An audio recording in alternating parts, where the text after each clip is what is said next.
మనం కొన్ని జాగ్రత్తలు కూడా తీసుకోవాలి. నేను ఎప్పుడు కూడా చాలా జాగ్రత్తగా ఉంటాను. ఈ కడప గడ్డలో చెప్తున్నా, వివేకానంద రెడ్డి మర్డరు నాలాంటి నాయకుడినే మోసం చేయగలిగారంటే తెల్లవారితో నిద్ర లేస్తే ఒక అసాక్షి పేపర్ ఒకటి ఉంది, టీవీ ఒకటి ఉంది. గుండెపోటుతో వివేకానంద రెడ్డి గారు చనిపోయారు. అందరి మాదిరిగా నేను కూడా నమ్మాను. అంతవరకు ఎప్పుడు కూడా నేను వేరే కోణంలో ఆలోచించేవాడిని.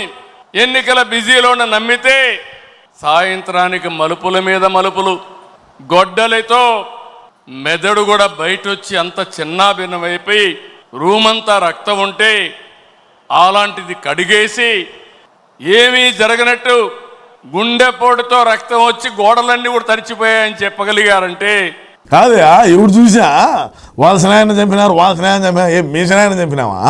మా సనాయన మేము నరుక్కున్నాం, మా ఇంట్లో కోండి మేము కోసుకునే దానికి మీ పర్మిషన్ ఏంది? భలే మగవాళ్ళుగా ఉన్నారు మీరు మాట్లాడటమా? మీ సనాయన వేసిందా? మేము తెచ్చుకున్నాము, మేము నూరుకున్నాము, మేము చంపుకున్నాము.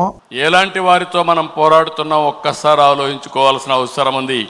సాయంత్రానికి మలుపులు తిరిగి రెండో రోజున నారాసుర రక్త చరిత్ర నా చేతిలో కత్తి పెట్టి నా మీదనే నెపవేసే పరిస్థితికి వచ్చారంటే కెన్ యూ ఇమాజిన్ అని చెప్పి నేను మిమ్మల్ని అడుగుతున్నా. అర్థమైందా మీకని అడుగుతున్నా.